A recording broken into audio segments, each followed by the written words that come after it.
What's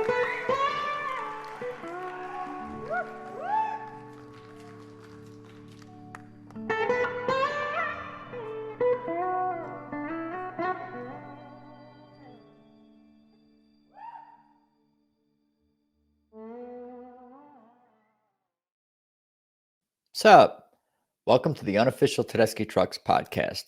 This is episode number 109, and I am Adam Choit. To follow this show, it's at Tedeschi Trucks Podcast on Instagram and on YouTube. Just search Tedeschi Trucks Podcast. If you are watching, you are already there, so please be sure to subscribe, like these videos, share these videos. I definitely appreciate the support on that front for sure.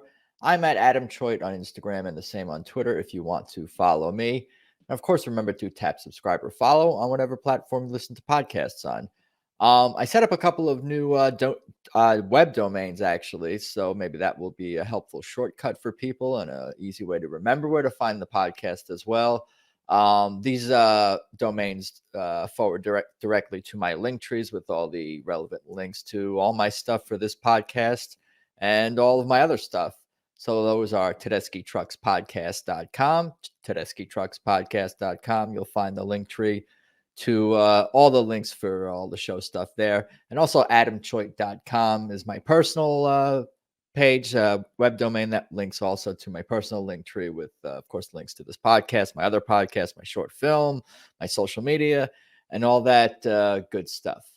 But for today's episode of this podcast, we have sousaphone player Adrian Jackson.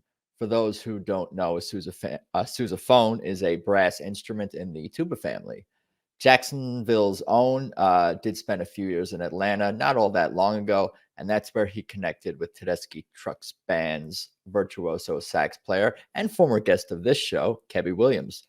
This was such a special conversation as we talk, Adrian recording a few I Am the Moon songs in the Swamp Raga Studios. We talk about him playing live shows with TTB as a guest, and he tells me all about the time he played in the marching band at Prince's legendary Super Bowl halftime show back in 2007. Let's just get started. Here's Adrian Jackson. So it's good to see you today, Adrian Jackson. Thank you for joining me. I appreciate it. Yeah, I appreciate it, Adam. Thanks for having me. Oh, for sure. How are you holding up during whatever year this is? Pretty good. Just working a lot lately. Traveling a little bit. I went to South America when we were supposed to do the podcast first. When I came back, I was sick. So, but I'm good now. Everything's good. So we're just keeping the grind going. Oh, I'm glad to hear that. Where are you, by the way, right now? Where are we? Jacksonville, Florida. So you're not from it. You don't live in Atlanta. Why did I think you live in Atlanta? Or maybe you don't, or do? I don't. I moved to Atlanta, and I was there for about 6 years. But I'm originally from Jacksonville. Gotcha. So how long you been back in Jacksonville for? Since 2014. Oh, okay. So you've been there for a while. So you're nearby the swamp family, the Swamp Raga, the studios. Home. You're near home base. They're about 45 minutes from where I'm at. I'm on the other side of town.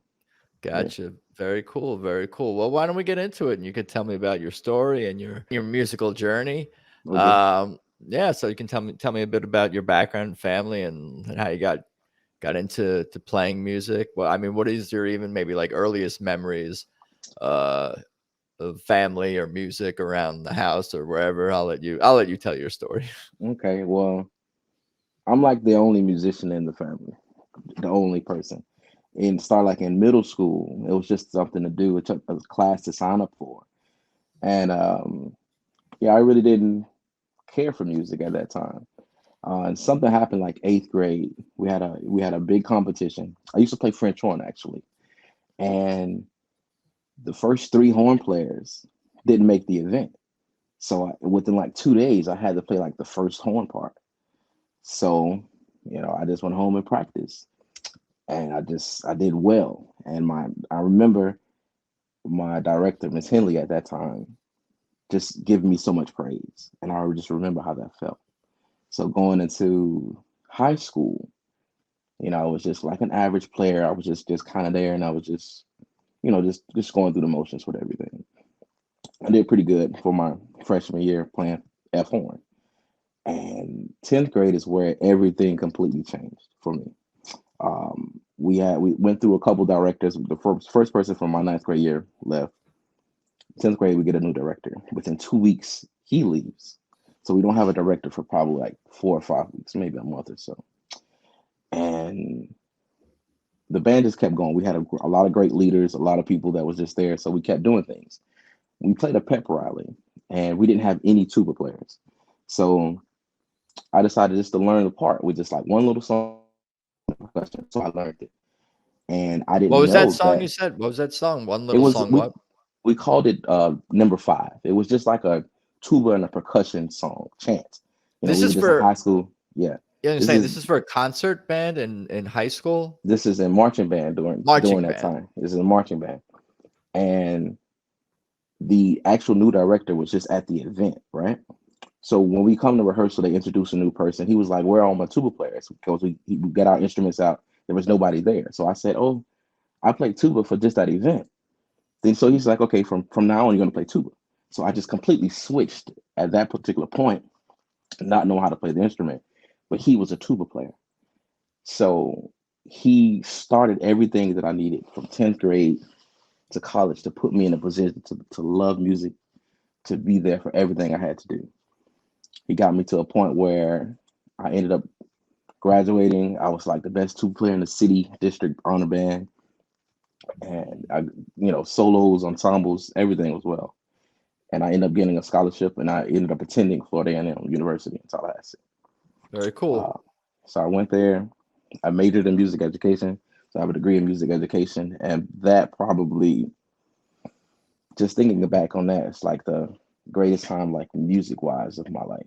Where In college and at. yeah, in college, where so many things happened. Where just growing up, coming from where I came from, like I was the only musician, so I was the only one that I can go to myself to try to make it better, to try to be better at something. I didn't have anybody to kind of hang on or support, if that mattered. Like my parents was just like, "Oh, go to practice," but they didn't know the ins and outs of it. You get a lot of musicians that their family members are in it, so they know it from a young age, and they know how to maneuver in the music industry or just whatever it is. I didn't have that until college, and a little bit after that. So the time that I spent in college was just amazing. It was just the people that I met through time, the performances I was able to be in with the band, with the Marching 100. It was just amazing opportunities.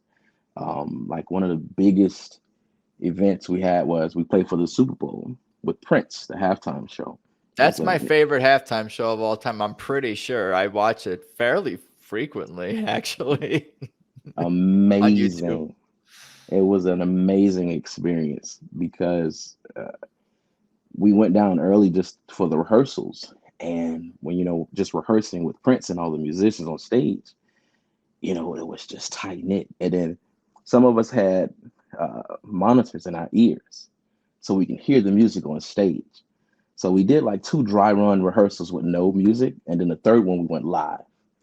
And like some of us were just starstruck right there because they were doing everything live. You just hear Prince in your headset just and sing. It was amazing. It was an amazing experience. So it's just like performing for those audiences, and that's where I really learned how to entertain. That's how I really learned how to perform for people. Yeah, that's quite a bit. I want to unwrap and unpack some of that. I mean, even Okay. going back way earlier, like you said, you started on the French horn, and no one hmm in your family even played music. So what were you listening to? What kind of music did you discover? I guess on your own or through peers, and why and how French horn? Like, how did that all come together? Like even early music influences and whatnot. I listened to a lot of different stuff. I wasn't the normal kid that during that time listening to a lot of rap music. I got really into, like, just even before playing instruments and like really loving it, I was really into like Louis Armstrong and like with jazz. And I never really understood it, but it was something that just kind of moved me, that I just loved listening to it. It was just very, very different. I listened to a lot of old school R&B. I never really listened to anything that was my age or my time. It was because it didn't really seem musical at that time for me. It was like the voices and the background instruments. It was totally different. It was just it's very hard to put into words, but it was just for me at that time. But it was amazing for me. No, I can follow that, and I was actually kind of a little bit similar in a lot of ways, Hmm. discovering a lot of this other music even later in life. But like in terms Hmm. of gravitating more to older music, that at least in my mind sounded more musical, be it classic rock or blues or even some of the jazzier influences that you're describing. Hmm. I totally get that, and it sounds like you liked horns also.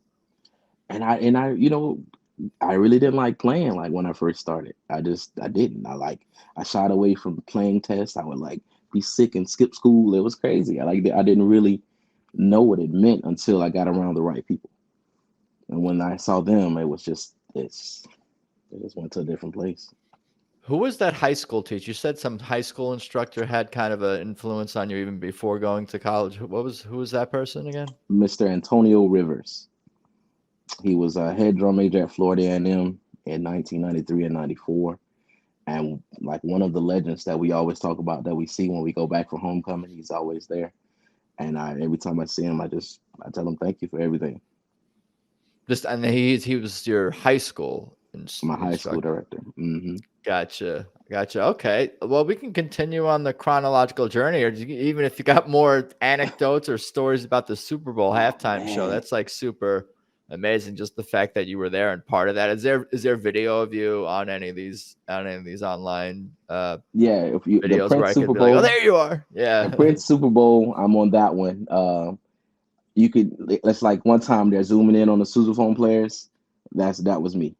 Like it'll kind of fan out to from the entire group and it kind of goes in. You could probably see me a little I bit with the kind of ball head. pictured in my head and kind of like remember. I remember it was the marching band and the rain, Hmm. obviously, and all that. Like, Let me did tell you? you that part.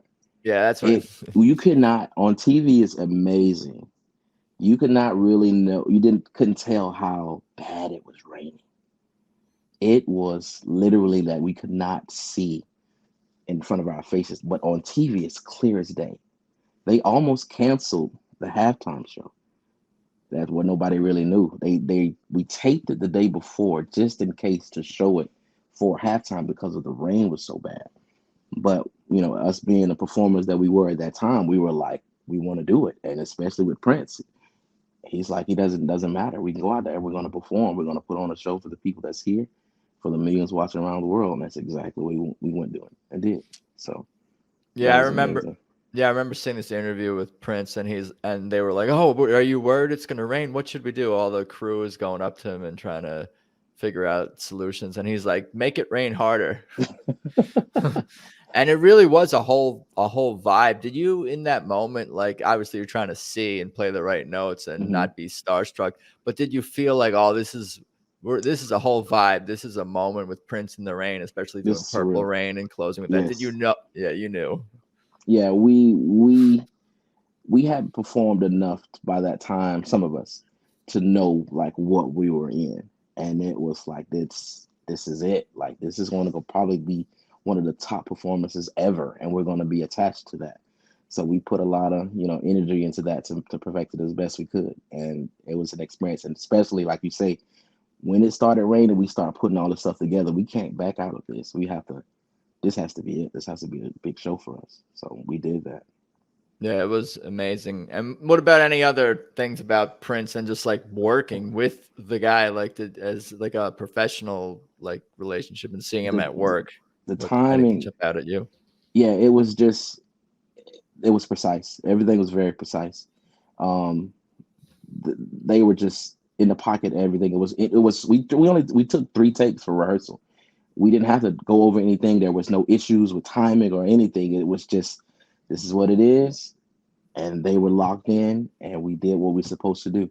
I mean, it was amazing. It came out on the golf cart, went through everybody, kind of speaking and kind of talking to everybody, but we didn't have the interactions like to be able to talk to them. We talked to the background players and the drummers and stuff. We got to chat with them because they were on stage beforehand.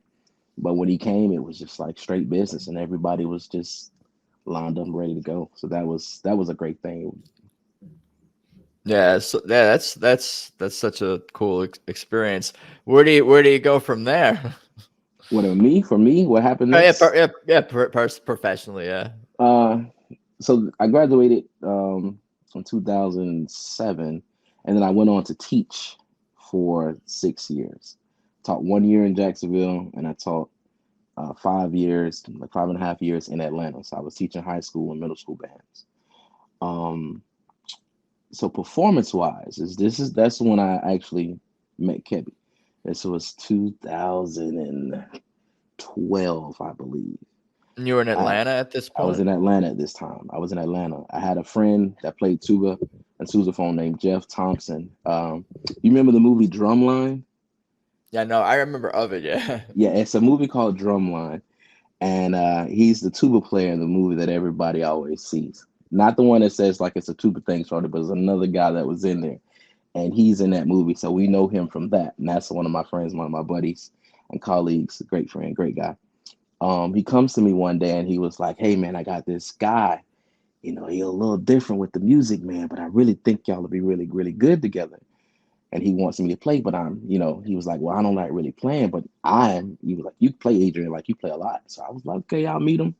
And he was like, "Where are we going?" So we went to rehearse at Morris Brown College. And I had a couple of my tuba guys there, and then Kebbi walks in, like he just starts saying, like he knew everybody. He would just came in with like a different attitude, was just, you love him automatically, right? So he gives us a couple songs, and I was like, "What do you want us to do?" And he was just like, "Man, just do what you want to do, man. Just do you." And that was just simple. And from that point, like we just like click with everything we had to do, and we went on a run in that city for the next few years, doing some amazing, amazing things. Um, This was yeah, for what was the name of it was like a horn group in Atlanta. Was this that group that he was referring to? Kebbi Williams, and we call the Wolf Pack. Right, that Kebbi group. Williams and the Wolf Pack, and it was phenomenal. We would, the main thing was Kebbi, and we had a core group of people, but he knew so many people that were just willing to come and play and willing to just come and give their talents and we were just a wolf pack. We just had different alphas at certain times, but we just kept it moving. Like everybody came in and we clicked anytime, any instrumentalist. That's why I met, Tim. That's why I met Brandon. That's where I met Isaac. I met like all these people. I met them before at different times because they were just coming to Atlanta to play with Kebbi. So we did a lot of local things, but we used to have these. Kebbi was just like on a different wavelength, right? We would do a lot of shows that were just totally different.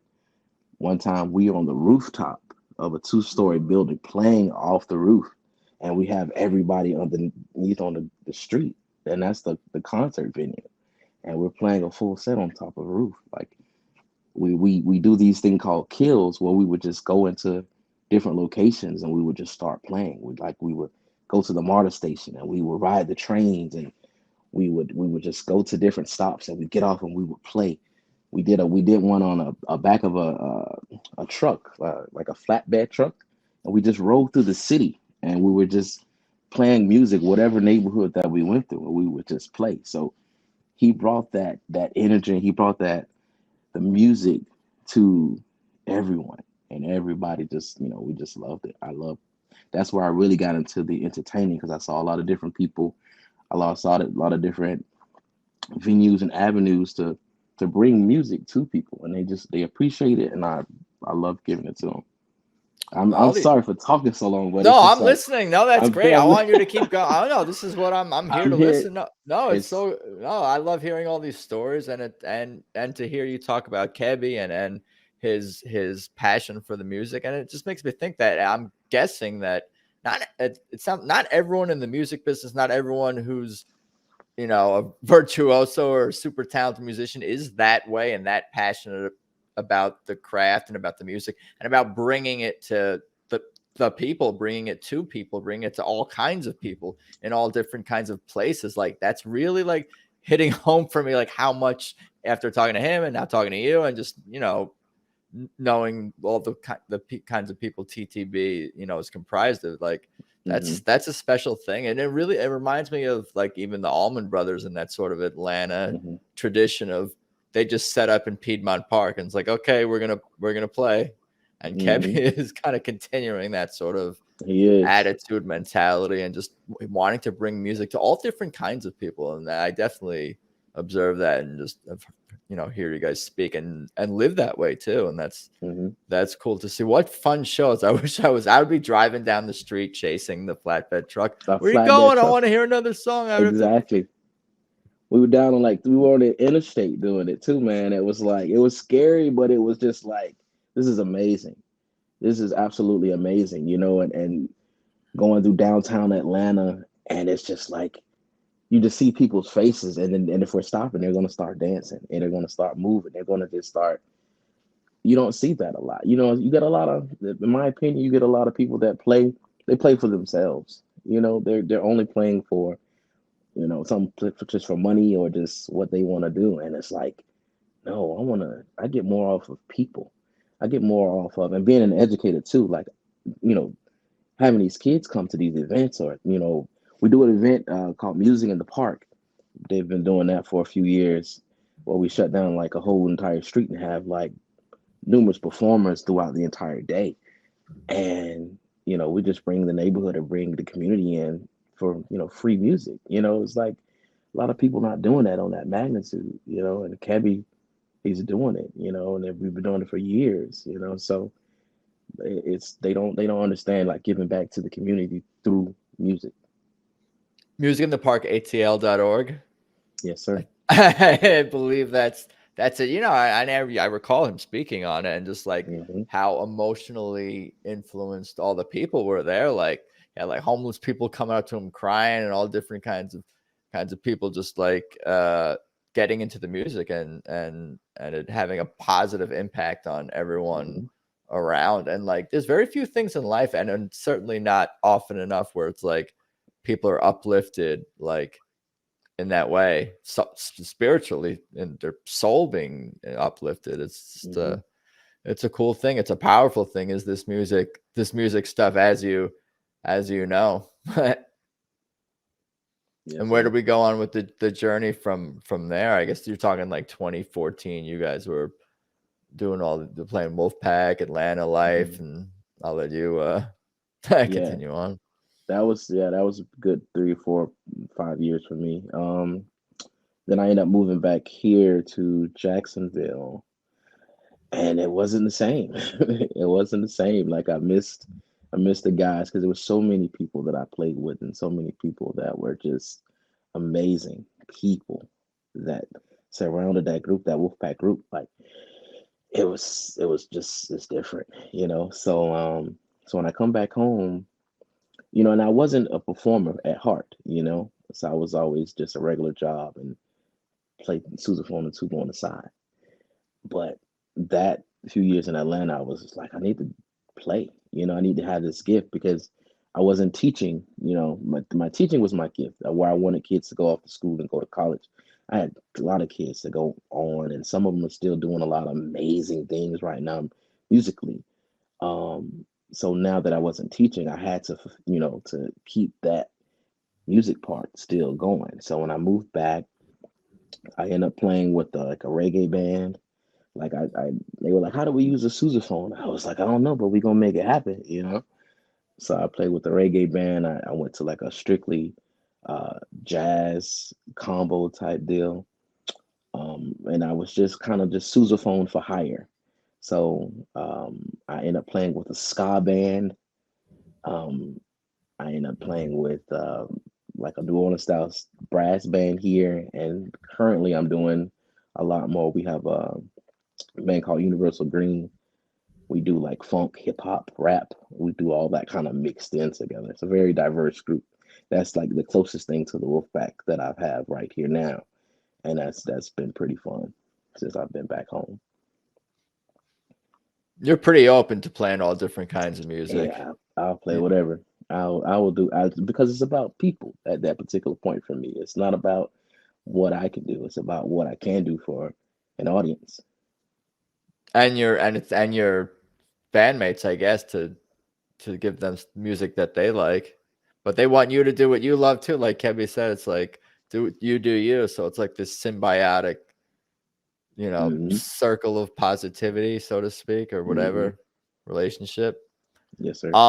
When did you first get started playing with TTB at like certain gigs, and how did that all come together? When was your first? Was that last year? I think it was last. Mm-hmm. I saw you. I saw. Yeah. Were you in Atlanta? You were in Atlanta, I think. Yeah. So what happened was, um, I was at work, got out of work at the post office. I deliver mail and I supervise sometimes. And it was like a Monday. It was 2020, I think. So, COVID happening and everything is pretty slow, but Florida was just pretty open.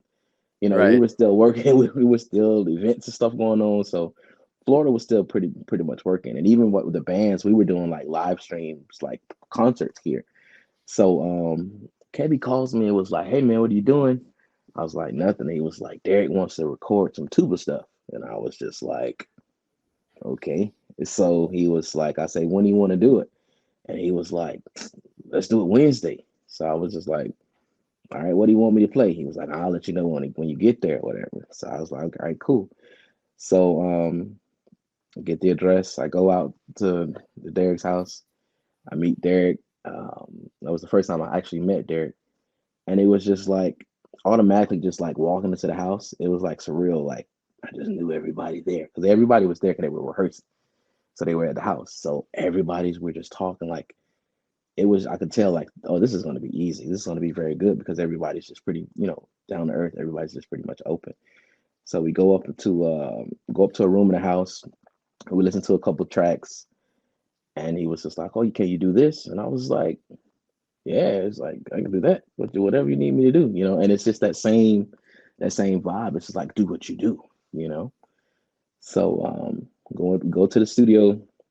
They give me a track, and Brandon's there. So he comes in and kind of just feeds me the just the basics of the bass lines. And I think we cut two tracks in like 30, like 45 minutes. And then like I think it was Fall In and Mm-hmm. Emmeline. I think it was the first two. And then that's all they had for me to do. And then so now we're already done in like an hour. So Derek was like, "Hey man, like you got any more time to do anything else?" And I was like, "Yeah, whatever you need me to do, and we can do it." So then we cut like three or four more tracks. And so I was there with them for like, just probably like 4 or 5 hours. But we were just talking about it. Everybody. We were just having a good time. Everybody, like Alicia, Mark, everybody, which they were there. So so then we're just talking. We were in the studio. We were listening back to the tracks or whatever. So then Derek was just like, "Hey man, like when we do shows in Jacksonville, with the new songs on the album, we can call you out again.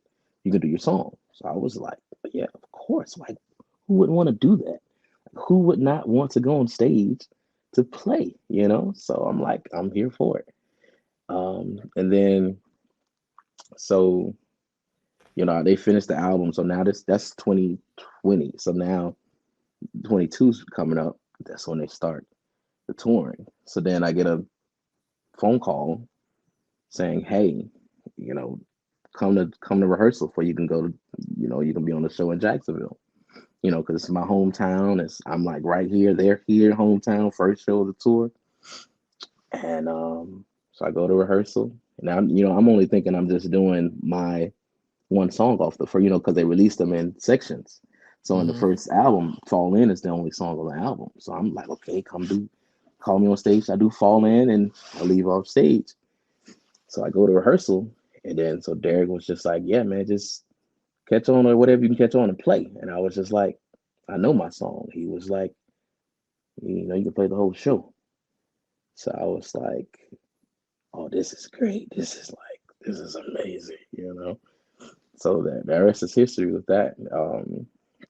So I played the entire Jacksonville show, and then Kebby was just like, he can play in Atlanta. He can come to Atlanta. Kebby was just pushing that because they already have the tour schedule. They already have everything really just kind of just going. So it wasn't a invite to be with the band to travel with them.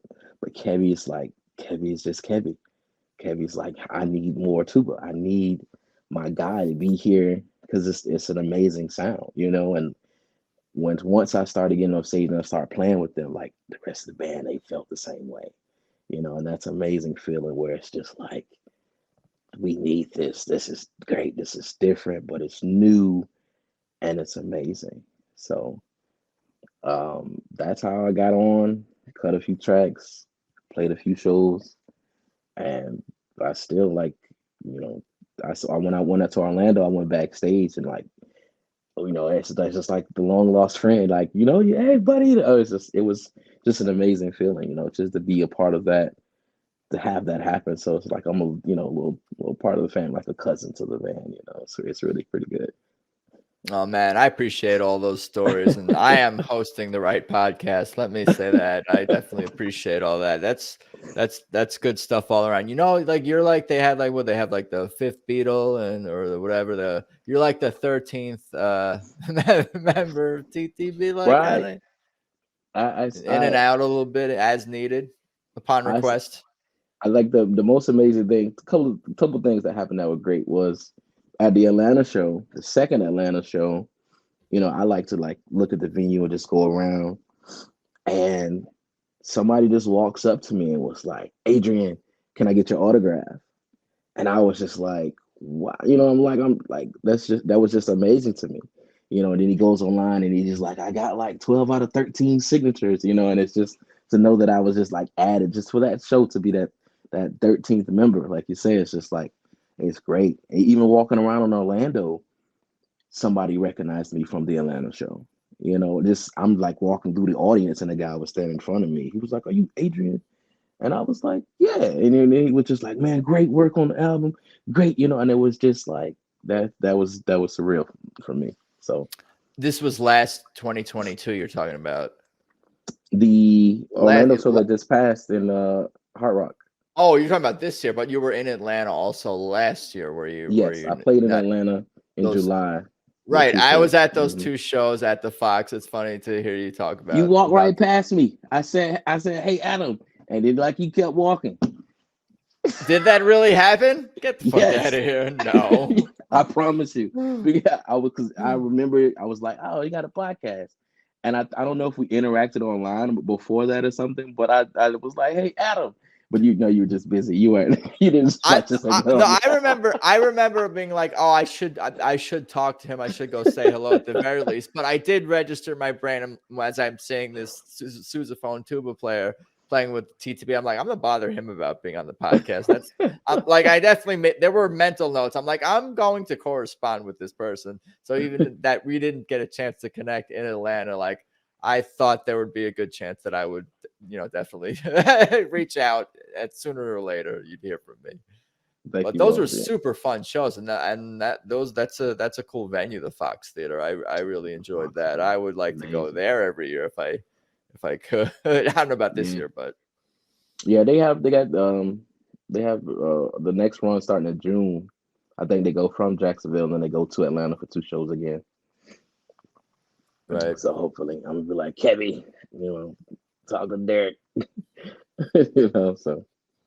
And what about specifically playing in that horn section with Kebbi and Elizabeth and Ephraim, like specifically, you know, tell me about that. Amazing. It was just so fun. It was so fun. They were so welcoming. And it, you know, just to have another horn player there. Horn players love more horns. You know, that's just the number one thing. They love having an extra person there. And the energy that they put on stage, like they are performers. They are entertainers. They love to their craft. They love what they're doing to see how the audience responds to different things.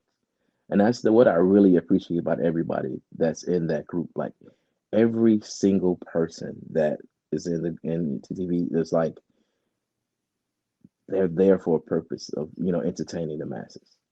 It's not about them. It's about how does the audience feel? What's happening on, you know, out in the audience? What do they like? What do they, you know what I'm saying? What was the biggest thing? Because like that Orlando show when I went backstage and I was like, their first set was amazing. it just kind of just grew from just like a good set to just like this, and the audience was really into it. And on stage, sometimes you really can't tell, depending on what theater you're in or venue you're in, it is going to be loud or it's going to be this. But I was telling them, like, the people around me, they were just like, yes, we got them. We're doing what we're supposed to be doing. But they were just amazing. They were very helpful with anything that I needed as far as learning parts. But they kept me loose and they kept me understanding. You here performing, just have fun, do what you do. Just like entertain. Like, you're here to entertain and perform. Just enjoy it. But backstage, they were just fun, loving, and amazing instrumentalists. It was a great experience. Really, really good. It's interesting to hear you talk about like the band's perspective and really valuing the audience's like how they receive the music and the show. And Hmm. like even thinking about like Derek, how he's like often like stoic, on stage, but you still get the sense that this person cares deeply about what the audience Very much wants so. and embraces being a performer, I think also in his own unique Hmm. style as a band leader as well as part of the performance. I think as a fan, which a lot of the hardcore fans enjoy, is watching Derek lead the band, and like that Hmm. is part of the performance, is him leading the band and her leading the you know being the MC in a sense Hmm. for the audience. Like Hmm. I think we enjoy those elements even beyond the music, how Susan interacts with the crowd and how Derek Hmm. fixes a broken string on stage, like and directs you guys and gestures to the vocal, to all the horn sections and the different sections. Like we all love to see all that, and to be a part of that is probably just awesome. Like I'm a super fanboy, so for me, I just like listening to you and just like, and I'm one day someone's gonna come on this podcast and say something bad about the band or some negative thing that's true, and I'm gonna be like, really, you're the first person ever, because really Right. everyone has such kind things to say about them, like person after person, whether it's been someone on stage, off stage, who's worked with them, knows them, friends with them, Hmm. whatever, photographed them, wrote about them, made posters. Like everyone just like loves like just like these people on a personal and a professional level. And again, Hmm. like that's, I'm guessing, somewhat rare and not always easy to I think find so, especially in with life and in the music business. yeah, like with a large group like that, it's very rare to get that feeling. Like, I've played with a lot of different people, smaller groups or larger groups, and there's always that one person that's just going to be kind of, you don't want to mess with them on Tuesdays type deal. And I don't see that. I don't see that with them at all whatsoever, because everybody was just so loving and carefree and just, hey, just it was just great. As soon as I walked through the door, when they saw me, everybody's giving me hugs. I'm like, how's life? What's going on? And it wasn't even like a musical thing. It was just what's going on in life. They care about that a little bit first. Make sure you were well as a person, because we're going to match that energy when it's time to get on stage and play. We already know what we can do, but as long as you're good first, here, and everything else is going to work. And that's one of the few bands that I've ever been around that was like that from top to bottom. It's like a family. It's like a sports team in a lot of ways. Yeah, It's like there's exactly. things to learn from these. Like that's one thing that's like almost like caught me off guard and by surprise, even in a good way. I think is like that there's lessons and things to be maybe not even always learned, but be reminded of by the way Derek and Susan and the band carry themselves and treat each other and the fans. Like it can remind me to like, oh, be nice to people who you're dealing with for the podcast or in my life or this and that. If you see Derek and Susan being so patient and kind to strangers, like, and think about how busy they are with their lives and commitments and dedicating themselves to music and their families, like if they're willing to do XYZ, it's like, oh, maybe you should calm down and you could go the extra mile for someone else, or Hmm. just being a good example by just being a good example of how to live Yes, in a sir. lot of ways. At least from afar, that seems to, like you're saying, like this is confirmed by every single person I've talked to. It's a rare thing, I think, but it's a great thing.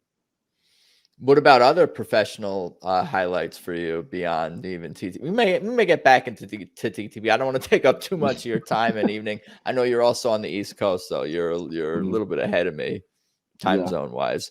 But I'll let you kind of give you the floor to talk to tell me about any other career highlights, or and we could get back into more TTB stories. Like, floor is Mm, yours. man, like I think that has been the highest thing though, TTB actually. And Um, Prince, it's and pretty good Prince, too. and Prince. I do a lot of local things. Um, let's see, let me think. And it was just the stuff in Atlanta with Kebbi. Like I did a lot of high stuff there too. We did a lot of performances there. We had this one called Funk Jazz Cafe. It's in Atlanta.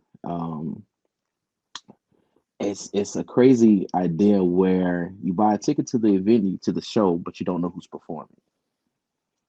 So everybody's going to come out to be a surprise for you. So we performed that in like 2013 and it was amazing. But then I got to meet a lot of other professional musicians, Big Boy from Outkast, Algebra, Bilal. It was a lot of R&B singers, a lot of different people, and that show got me in contact with other people in Atlanta to do different shows. So I was booked with different people based off of that. So I had those particular highlights. Just performing with like a lot of local legends in the game. Lil John Roberts is a drummer, and he's traveled and performed with Janet Jackson. You know, just to ride in the same car and van with him to play with him was amazing. You know, to see what musical journey he's been on. So you have a lot of different people that I've just come in touch with. That is just it's I got a lot of different stories. I got a lot of different things, but biggest highlights were the ones that we just already kind of discussed. Everything else has just been just like just an amazing ride, you know. So it's and I'm going to continue to do it, you know, as much as I possibly can. Just even with local people, I like to really do a lot of local stuff. Like tonight, once we get off, I'm going to a jam session tonight. So it's like Of course you are.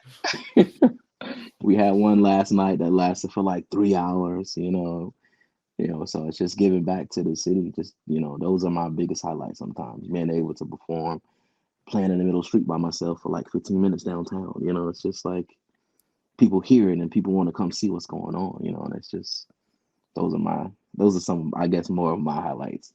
Right.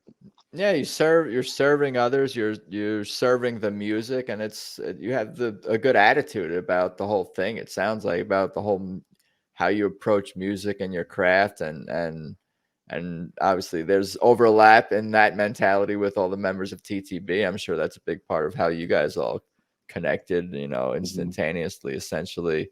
What about, like, what do you have any artists that you haven't played with that you want to play with, or ideas Mm-hmm. for projects, solo albums? What would you want to do if you had your choice? New Orleans is like the most recognized place for sousaphone players. So I want to be able to get down there. You know, social media has allowed me to be friends with a lot of different people. And I got a lot of friends that hear me play. I put up little videos online of playing like little snippets of different songs and stuff, and they see them and they like them, and we get in contact about what's going on. So I've not played, but I've chatted with different people from different like the Rebirth Jazz Band. You know, they're famous. You know, I had him on my live telling me how good I sounded one day. You know what I'm saying? That's amazing things to do. So that's one thing. Second thing I want to do is uh, they have different carnivals in other countries, like Brazil. So I have a couple people that I communicate with in Brazil that they have different carnivals throughout the year. So I want to get over there and play over there with them a couple times. So that's like some major things that I want to do. As far as like just regular artist, I don't really. It's not a lot of not a lot of tuba sousaphone things, you know. So it's kind of I don't look for a specific artist. I look for just like different opportunities where I can really kind of move in. You said you were trying to explore the New Orleans jazz scene or move there. What did you say about New Orleans? Well, just to get there to play, just to get there and play and do. They have a lot of second line. Just spend Uh, time playing there. hmm Yeah, that's like the mecca of like brass band. That's the smaller version of the marching band. That's where I really kind of perfected my playing ability. So to be able to go and do something like that is just, that'll be just a good thing to do. Just a Have you good feeling. spent much time in New Orleans or I, no? Just I in have not. passing? Not at Just all. yeah, You haven't just in passing. just in pass. Oh yeah, that sounds like I actually haven't been there either. I need to just go just to visit. But yeah, Yeah, just thinking about your journey with the marching band and like your early musical influences being jazz. Also, it sounds like that's like part of your life's journey and in some ways coming full circle. It's like the town is calling you. yeah. I had an opportunity to go. I had a couple people that was trying to recruit me to come there to start a band, but I was just like, I don't want to, you know, leave my job to go and to pursue that. If I was 5 years or 6 years before that, possibly, probably so. But I was kind of already kind of in my little lane here in Jacksonville. But eventually, I may take a month off or something to go down there and just find somebody to play with and play, just to have that experience.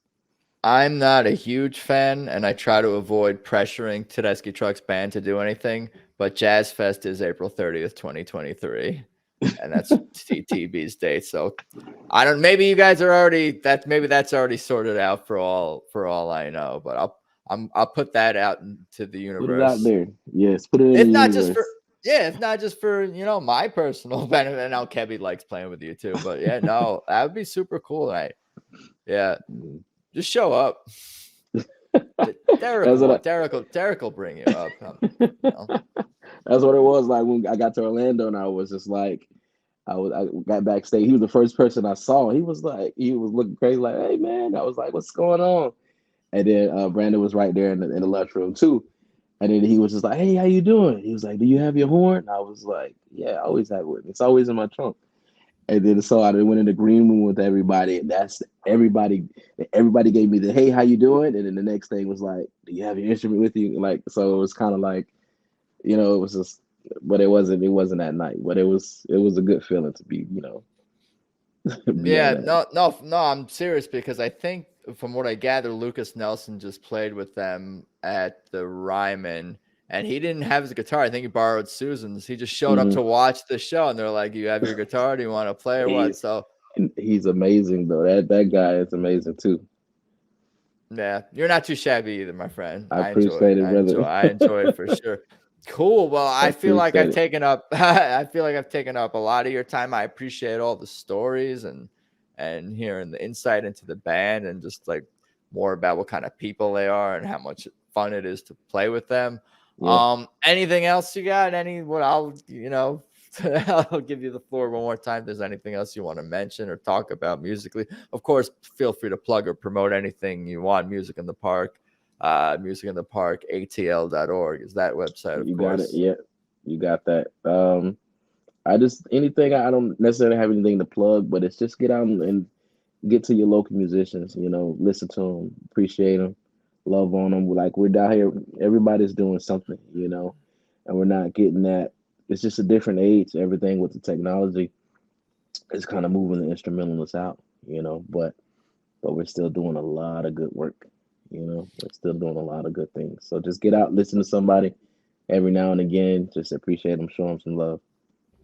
Very cool. And you're on Instagram. You're on Instagram, right? Yeah. Yes. What is your handle? I'll get You people. gotta see me 200UNO UGOTTACME 200UNO. You got it. That's You a got to lot. see me 200 Uno essentially. Adrian So Jackson, you'll see him. You'll not that hard to find. On that note, again, thank you for the time. I appreciate all the stories. Good stuff all around. I'll let you enjoy the rest of your evening, and let's talk soon. all right, Adam, I appreciate it. Thank you, brother. Oh, you got it later.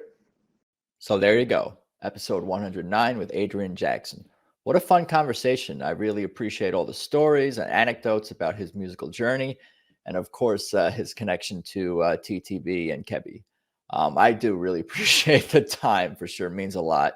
Um, it really makes me feel like, as a fan of this band, that I'm just more part of things. And maybe this podcast in some ways will help other fans, or helps other fans feel like they're just more part of the overall TTB community, and just part of what the band is up to. And as we just learn more and more about all things TTB, we'll definitely have to get Adrian back on sometime in the near future if he's down. Maybe after he's playing, hopefully, a future show soon with the band.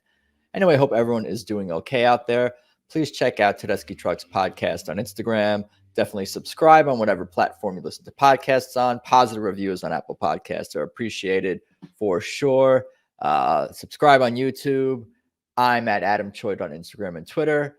AdamChoit.com. That website is up and running. It, of course, forwards to my link tree, like I was saying in the intro. Tedeschi Trucks Podcast.com forwards, of course, to the link tree for this show. Tedeschi Trucks Band.com is their official website, the band's official website. Buy tickets to shows, buy the merch, join the fan club, peruse the site. Lots of great stuff on there. Tedeschi Trucks Band.com. But I think that's about all I got for today. I appreciate you guys listening. Thank you as always. And let's talk soon. Peace.